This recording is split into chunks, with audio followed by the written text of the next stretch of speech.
അതോടൊപ്പം തന്നെ പുതുമുഖം ആയിട്ടുള്ള കലാകാരന്മാരെ ഉൾപ്പെടുത്തിക്കൊണ്ടാണ് ഈ ഷോ മുന്നോട്ട് പോകുന്നത്.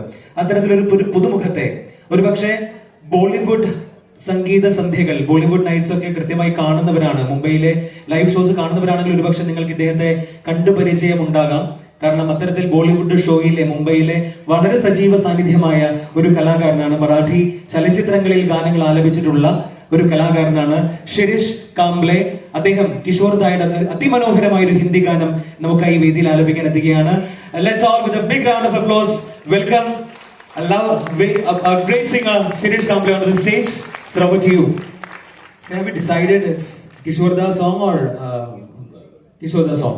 So he was contemplating between two songs, that is one Kishore Da song, the other one of Mohammed Rafi. So finally he decided to render